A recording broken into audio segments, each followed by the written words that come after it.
ਕੀ ਤੁਸੀਂ ਜਾਣਦੇ ਹੋ ਕੁੱਤੇ ਹਮੇਸ਼ਾ ਲੱਤ ਚੱਕ ਕੇ ਹੀ ਕਿਉਂ ਪਿਸ਼ਾਬ ਕਰਦੇ ਨੇ? ਉਦੋਂ ਕੀ ਹੋਵੇਗਾ ਜਦੋਂ ਉੜਦੇ ਸਮੇਂ ਜਹਾਜ਼ ਦਾ ਦਰਵਾਜ਼ਾ ਖੁੱਲ ਜਾਵੇ? ਅਜਿਹਾ ਕਿਹੜਾ ਜੀਵ ਹੈ ਜਿਹੜਾ ਸ਼ਿਕਾਰ ਨਾ ਮਿਲਣ ਤੇ ਆਪਣੇ ਆਪ ਨੂੰ ਹੀ ਖਾਣਾ ਸ਼ੁਰੂ ਕਰ ਦਿੰਦਾ ਹੈ? ਅਜਿਹੀ ਰੌਚਕ ਤੱਥ ਜਾਣਨ ਲਈ ਜੁੜੇ ਰਹੋ ਮੇਰੇ ਨਾਲ। ਮੈਂ ਹਾਂ ਤੁਹਾਡਾ ਹੋਸਟ ਜਸਪ੍ਰੀਤ ਸਿੰਘ, ਤੁਸੀਂ ਦੇਖ ਰਹੇ ਹੋ ਚੋਟ ਟੀਵੀ।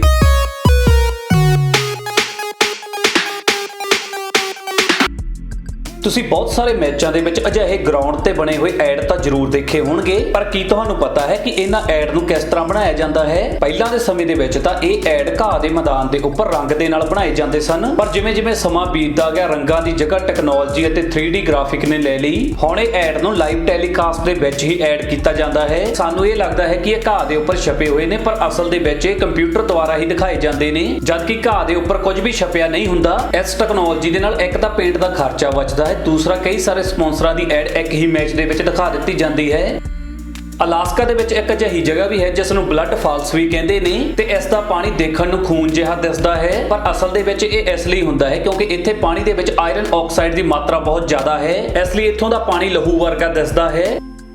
ਇੱਕ ਆਦਮੀ ਨੇ ਇਸ ਡਰੈਸ ਨੂੰ 2 ਮਹੀਨਿਆਂ ਦੇ ਲਈ ਸਮੁੰਦਰ ਦੇ ਵਿੱਚ ਛੱਡ ਦਿੱਤਾ ਤੇ 2 ਮਹੀਨਿਆਂ ਬਾਅਦ ਉਸਨੇ ਜਦੋਂ ਆ ਕੇ ਇਸ ਡਰੈਸ ਨੂੰ ਬਾਹਰ ਕੱਢਿਆ ਤਾਂ ਉਹ ਹੈਰਾਨ ਹੋ ਗਿਆ, ਕਿਉਂਕਿ ਪਹਿਲਾਂ ਇਹ ਡਰੈਸ ਕੁਝ ਅਜਿਹੀ ਦਿਸਦੀ ਸੀ, ਪਰ ਸਮੁੰਦਰ ਵਿੱਚ 2 ਮਹੀਨੇ ਰਹਿਣ ਤੋਂ ਬਾਅਦ ਇਹ ਡਰੈਸ ਕੁਝ ਇਸ ਤਰ੍ਹਾਂ ਦੀ ਦਿਸਣ ਲੱਗੀ। ਇਹ ਸਭ ਸਮੁੰਦਰ ਦੇ ਖਾਰੇ ਪਾਣੀ ਦੀ ਵਜ੍ਹਾ ਨਾਲ ਹੋਇਆ। ਜੇਕਰ ਤੁਹਾਡੇ ਨਾਲ ਗੱਲ ਕਰਦੇ ਸਮੇਂ ਸਾਹਮਣੇ ਵਾਲਾ ਇਨਸਾਨ ਤੁਹਾਡੇ ਨਾਲ 60% ਆਈ ਕੰਟੈਕਟ ਬਣਾਉਂਦਾ ਹੈ ਤਾਂ ਇਸ ਦਾ ਮਤਲਬ ਇਹ ਹੈ ਕਿ ਉਹ ਇਨਸਾਨ ਤੁਹਾਡੇ ਤੋਂ ਬੋਰ ਹੋ ਰਿਹਾ ਹੈ। ਜੇਕਰ ਸਾਹਮਣੇ ਵਾਲਾ ਇਨਸਾਨ ਤੁਹਾਡੇ ਨਾਲ ਗੱਲਬਾਤ ਕਰਦੇ ਸਮੇਂ 80% ਆਈ ਕੰਟੈਕਟ ਬਣਾਉਂਦਾ ਹੈ ਤਾਂ ਉਹ ਤੁਹਾਡੇ ਵੱਲ ਅਟਰੈਕਟ ਹੋ ਰਿਹਾ ਹੈ, ਯਾਨੀ ਕਿ ਤੁਹਾਡੇ ਵੱਲ ਖਿੱਚਿਆ ਜਾ ਰਿਹਾ ਹੈ। ਜੇਕਰ ਕੋਈ ਤੁਹਾਡੇ ਨਾਲ ਗੱਲਬਾਤ ਕਰਦੇ ਸਮੇਂ 100% ਆਈ ਕੰਟੈਕਟ ਬਣਾ ਰਿਹਾ ਹੈ ਤਾਂ ਇਸ ਦਾ ਮਤਲਬ ਉਹ ਇਨਸਾਨ ਤੁਹਾਨੂੰ ਧੋਖਾ ਦੇ ਰਿਹਾ ਹੈ।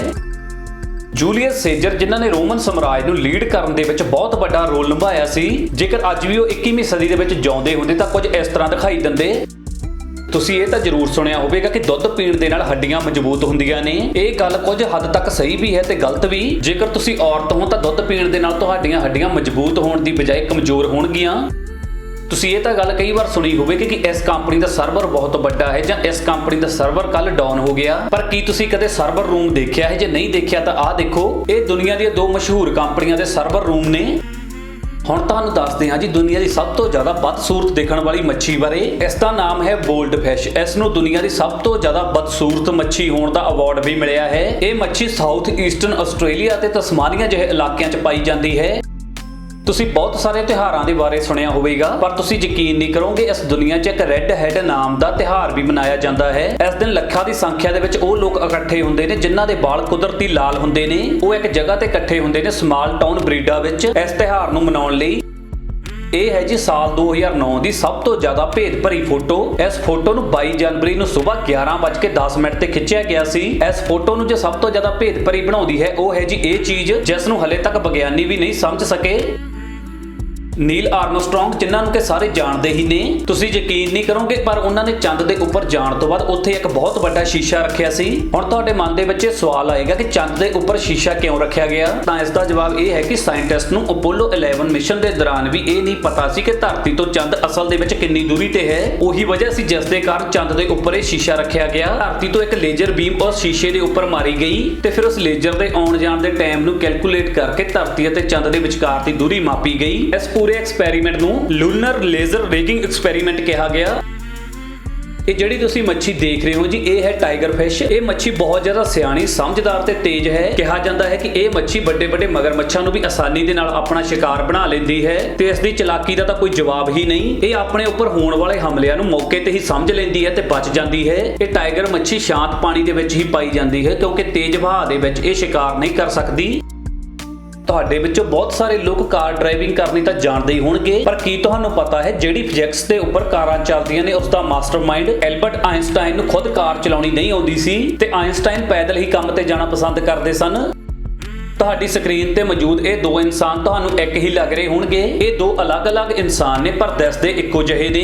ਇਸ ਲਈ ਪਹਿਚਾਣ ਦੇ ਲਈ ਫਿੰਗਰਪ੍ਰਿੰਟ ਨੂੰ ਵਰਤਿਆ ਜਾਂਦਾ ਹੈ, ਪਰ ਇੱਥੇ ਹੈਰਾਨ ਕਰਨ ਵਾਲੀ ਗੱਲ ਤਾਂ ਇਹ ਹੈ ਕਿ ਇਹਨਾਂ ਦੋਨਾਂ ਦਾ ਨਾਮ ਵੀ ਇੱਕੋ ਜਿਹਾ ਸੀ ਤੇ ਦੋਵੇਂ ਇੱਕੋ ਹੀ ਜੇਲ੍ਹ ਦੇ ਵਿੱਚ ਕੈਦੀ ਸਨ ਤੇ ਇਹਨਾਂ ਨੇ ਜੇਲ੍ਹ ਆਉਣ ਤੋਂ ਪਹਿਲਾਂ ਕਦੇ ਇੱਕ ਦੂਜੇ ਨੂੰ ਦੇਖਿਆ ਵੀ ਨਹੀਂ ਸੀ। ਜੈਸਿਕਾ ਬਿਨਾਂ ਹੱਥਾਂ ਪੈਰਾਂ ਤੋਂ ਹੀ ਪੈਦਾ ਹੋਈ ਸੀ, ਪਰ ਤੁਸੀਂ ਇਹ ਜਾਣ ਕੇ ਹੈਰਾਨ ਰਹਿ ਜਾਓਗੇ ਕਿ ਜੈਸਿਕਾ ਇੱਕ ਪਾਇਲਟ ਹੈ ਤੇ ਨਾਲ ਹੀ ਉਹ ਸਰਫਿੰਗ ਤੇ ਕਰਾਟੇ ਵੀ ਕਰਦੀ ਹੈ। ਇਹ ਕੁੜੀ ਉਹਨਾਂ ਦੇ ਲਈ ਮਿਸਾਲ ਹੈ ਜਿਹੜੇ ਆਪਣੇ ਅਪਾਹਜ ਹੋਣ ਦਾ ਬਹਾਨਾ ਬਣਾਉਂਦੇ ਨੇ। ਦੁਕਾਨ ਤੋਂ ਜਿਹੜੇ ਅਸੀਂ ਸੇਬ ਖਰੀਦਦੇ ਹਾਂ ਕੀ ਉਹ ਤਾਜ਼ੇ ਹੁੰਦੇ ਨੇ? ਤੁਸੀਂ ਕੀ ਸੋਚਦੇ ਹੋ? ਇੱਥੇ ਮੈਂ ਤੁਹਾਨੂੰ ਦੱਸਦਾ ਹਾਂ ਕਿ ਮਾਰਕੀਟ ਦੇ ਵਿੱਚ ਹਰ ਤਰ੍ਹਾਂ ਦੇ ਸੇਬ ਪਾਏ ਜਾਂਦੇ ਨੇ, ਪਰ ਜੇਕਰ ਤੁਸੀਂ ਪਤਾ ਕਰਨਾ ਹੈ ਕਿ ਜਿਹੜਾ ਸੇਬ ਤੁਸੀਂ ਖਰੀਦ ਰਹੇ ਹੋ ਉਹ ਤਾਜ਼ਾ ਤੇ ਪਿਓਰ ਹੈ ਤਾਂ ਉਸ ਸੇਬ ਨੂੰ ਤੁਸੀਂ ਪਾਣੀ ਦੇ ਵਿੱਚ ਪਾ ਦਿਓ। ਜੇਕਰ ਉਹ ਸੇਬ ਪਾਣੀ ਦੇ ਵਿੱਚ ਡੁੱਬ ਜਾਂਦਾ ਹੈ ਤਾਂ ਸਮਝ ਲਓ ਕਿ ਇਹ ਸੇਬ ਬਾਸੀ ਹੈ, ਪਰ ਜੇਕਰ ਸੇਬ ਪਾਣੀ ਦੇ ਵਿੱਚ ਤੈਰ ਰਿਹਾ ਹੈ ਤਾਂ ਸਮਝੋ ਕਿ ਇਹ ਸੇਬ ਤਾਜ਼ਾ ਤੇ ਪਿਓਰ ਹੈ, ਕਿਉਂਕਿ ਤਾਜ਼ੇ ਸੇਬ ਦੇ ਵਿੱਚ 25% ਹਵਾ ਹੁੰਦੀ ਹੈ। ਕੀ ਤੁਸੀਂ ਯਕੀਨ ਕਰੋਗੇ ਕਿ ਜਰਮਨੀ ਵਰਗੇ ਦੇਸ਼ ਨੇ ਵਰਲਡ ਵਾਰ 1 ਦੇ ਵਿੱਚ ਇੱਕ ਬ੍ਰਿਟਿਸ਼ ਕੈਦੀ ਨੂੰ ਆਜ਼ਾਦ ਕਰ ਦਿੱਤਾ ਸੀ? ਪਰ ਉਹਨਾਂ ਨੇ ਇਸ ਲਈ ਕੀਤਾ ਸੀ ਕਿਉਂਕਿ ਬ੍ਰਿਟਿਸ਼ ਕੈਦੀ ਦੀ ਮਾਂ ਬਹੁਤ ਜ਼ਿਆਦਾ ਬਿਮਾਰ ਸੀ, ਪਰ ਜਰਮਨੀ ਨੇ ਉਸ ਕੈਦੀ ਦੇ ਲਈ ਸ਼ਰਤ ਵੀ ਰੱਖੀ ਸੀ ਕਿ ਉਹ ਆਪਣੀ ਮਾਂ ਦਾ ਇਲਾਜ ਕਰਾ ਕੇ ਵਾਪਸ ਜਰਮਨੀ ਆਵੇਗਾ ਤੇ ਆਪਣੀ ਰਹਿੰਦੀ ਸਜ਼ਾ ਕੱਟੇਗਾ, ਤੇ ਇਸ ਸ਼ਰਤ ਦੇ ਨਾਲ ਹੀ ਬ੍ਰਿਟਿਸ਼ ਕੈਦੀ ਨੂੰ ਛੱਡ ਦਿੱਤਾ ਗਿਆ। ਸ਼ਰਤ ਦੇ ਮੁਤਾਬਕ ਉਹ ਬ੍ਰਿਟਿਸ਼ ਕੈਦੀ ਆਪਣੀ ਮਾਂ ਦਾ ਇਲਾਜ ਕਰਾਉਣ ਤੋਂ ਬਾਅਦ ਵਾਪਸ ਤਾਂ ਆਇਆ, ਪਰ ਜੇਲ੍ਹ ਵਿੱਚ 9 ਮਹੀਨੇ ਰਹਿਣ ਤੋਂ ਬਾਅਦ ਉਹ ਦੂਜੇ ਕੈਦੀਆਂ ਦੀ ਮਦਦ ਦੇ ਨਾਲ ਜੇਲ੍ਹ ਦੇ ਵਿੱਚੋਂ ਫਰਾਰ ਹੋ ਗਿਆ। ਜਿਵੇਂ ਕਿ ਤੁਹਾਨੂੰ ਪਤਾ ਹੀ ਹੈ ਕਿ ਇਸ ਦੁਨੀਆ ਦੇ ਵਿੱਚ ਸਾਰੇ ਜੀਵ ਇੱਕੋ ਜਿਹੇ ਨਹੀਂ ਹੁੰਦੇ, ਪਰ ਕੀ ਤੁਸੀਂ ਇਸ ਗੱਲ ਤੇ ਵਿਸ਼ਵਾਸ ਕਰ ਸਕਦੇ ਹੋ ਕਿ ਕੁਝ ਜੀਵ ਅਜਿਹੇ ਵੀ ਨੇ ਜਿਹੜੇ ਭੁੱਖ ਦੀ ਵਜ੍ਹਾ ਦੇ ਨਾਲ ਆਪਣੇ ਆਪ ਨੂੰ ਹੀ ਖਾਣ ਲੱਗ ਜਾਂਦੇ ਨੇ? ਆਕਟੋਪਸ ਇੱਕ ਅਜਿਹਾ ਜੀਵ ਹੈ ਜੇਕਰ ਉਸ ਨੂੰ ਭੁੱਖ ਲੱਗ ਜਾਵੇ ਤੇ ਉਸ ਨੂੰ ਕੋਈ ਸ਼ਿਕਾਰ ਨਾ ਮਿਲੇ ਤਾਂ ਉਹ ਆਪਣੇ ਹੀ ਸਰੀਰ ਦੇ ਹਿੱਸਿਆਂ ਨੂੰ ਖਾਣਾ ਸ਼ੁਰੂ ਕਰ ਦਿੰਦਾ ਹੈ। ਕਈ ਲੋਕ ਇਹ ਸੋਚਦੇ ਨੇ ਕਿ ਫਿਲਮ ਦੀ ਐਕਟਿੰਗ ਜਾਂ ਉਸ ਦੀ ਸਟੋਰੀ ਨੂੰ ਦੇਖ ਕੇ ਉਸ ਫਿਲਮ ਨੂੰ ਅਵਾਰਡ ਦਿੱਤਾ ਜਾਂਦਾ ਹੈ, ਪਰ ਇਹ ਸਹੀ ਨਹੀਂ ਹੈ। ਕੀ ਤੁਸੀਂ ਜਾਣਦੇ ਹੋ ਟਾਈਟੈਨਿਕ ਫਿਲਮ ਨੇ 11 ਆਸਕਰ ਅਵਾਰਡ ਜਿੱਤੇ ਨੇ, ਪਰ ਇਸ ਦੇ ਵਿੱਚ ਹੈਰਾਨੀ ਦੀ ਗੱਲ ਇਹ ਹੈ ਕਿ ਇਹਨਾਂ ਸਾਰੇ ਅਵਾਰਡ ਦੇ ਵਿੱਚੋਂ ਇੱਕ ਅਵਾਰਡ ਵੀ ਇਸ ਫਿਲਮ ਦੇ ਐਕਟਰਾਂ ਨੂੰ ਐਕਟਿੰਗ ਦੇ ਲਈ ਨਹੀਂ ਮਿਲਿਆ। ਇਹ ਅਵਾਰਡ ਇਸ ਫਿਲਮ ਨੂੰ ਬੈਸਟ ਡਾਇਰੈਕਸ਼ਨ ਜਾਂ ਬੈਸਟ ਪਿਕਚਰ ਦੇ ਲਈ ਮਿਲੇ ਨੇ। ਇੱਥੋਂ ਤੱਕ ਕਿ ਟਾਈਟੈਨਿਕ ਫਿਲਮ ਦੇ ਐਕਟਰਾਂ ਨੂੰ ਇਹਨਾਂ ਅਵਾਰਡ ਦੇ ਲਈ ਨਾਮਜ਼ਦ ਤੱਕ ਨਹੀਂ ਕੀਤਾ ਗਿਆ।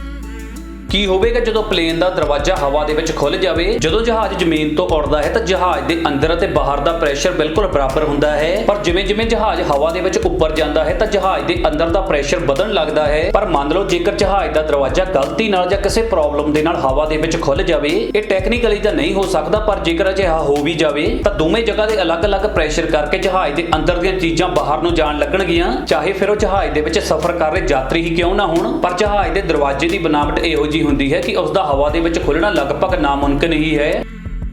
ਤੁਸੀਂ ਜ਼ਰੂਰ ਕਿਸੇ ਨਾ ਕਿਸੇ ਡੌਗ ਨੂੰ ਇਸ ਤਰ੍ਹਾਂ ਲੱਤ ਚੱਕ ਕੇ ਪਿਸ਼ਾਬ ਕਰਦੇ ਹੋਏ ਜ਼ਰੂਰ ਦੇਖਿਆ ਹੋਣਾ ਹੈ, ਪਰ ਕੀ ਤੁਸੀਂ ਕਦੇ ਇਸ ਦੇ ਪਿੱਛੇ ਦਾ ਕਾਰਨ ਜਾਣਨ ਦੀ ਕੋਸ਼ਿਸ਼ ਕੀਤੀ ਹੈ? ਅਸਲ ਦੇ ਵਿੱਚ ਡੌਗ ਆਪਣੇ ਏਰੀਆ ਨੂੰ ਲੈ ਕੇ ਬਹੁਤ ਜ਼ਿਆਦਾ ਅਲਰਟ ਰਹਿੰਦੇ ਨੇ। ਉਹ ਇਹ ਕਦੇ ਨਹੀਂ ਚਾਹੁੰਦੇ ਕਿ ਉਹਨਾਂ ਦੇ ਏਰੀਆ ਦੇ ਵਿੱਚ ਕੋਈ ਦੂਜਾ ਡੌਗ ਐਂਟਰੀ ਕਰੇ, ਇਸ ਲਈ ਉਹ ਪਿਸ਼ਾਬ ਅਜਿਹੀ ਜਗ੍ਹਾ ਤੇ ਕਰਦੇ ਨੇ ਜਿੱਥੇ ਦੂਜਾ ਡੌਗ ਉਹਨਾਂ ਦੇ ਪਿਸ਼ਾਬ ਨੂੰ ਆਸਾਨੀ ਦੇ ਨਾਲ ਸੁੰਘ ਸਕੇ, ਯਾਨੀ ਕਿ ਡੌਗ ਧਰਤੀ ਦੇ ਨਾਲੋਂ ਥੋੜੀ ਉਚਾਈ ਤੇ ਪਿਸ਼ਾਬ ਕਰਦੇ ਨੇ ਤੇ ਇਹ ਉਚਾਈ ਹਾਸਲ ਕਰਨ ਦੇ ਲਈ ਡੌਗ ਨੂੰ ਲੱਤ ਚੁੱਕਣੀ ਪੈਂਦੀ ਹੈ। ਇਹ ਸਾਂਝੀ ਜਿਸ ਦੁਨੀਆ ਦੇ ਵਿੱਚ ਆਪਾਂ ਰਹਿੰਦੇ ਹਾਂ ਉਸ ਦੇ ਬਾਰੇ ਕੁਝ ਰੌਚਕ ਤੱਥ ਤੁਹਾਨੂੰ ਸਾਡੀ ਵੀਡੀਓ ਕਿੱਦਾਂ ਲੱਗੀ ਕਮੈਂਟ ਕਰਕੇ ਜਰੂਰ ਦੱਸਣਾ। ਸਾਡੇ ਫੇਸਬੁੱਕ ਪੇਜ ਜੋ ਟੀਵੀ ਨੂੰ ਜਰੂਰ ਫੋਲੋ ਕਰਨਾ। ਧੰਨਵਾਦ।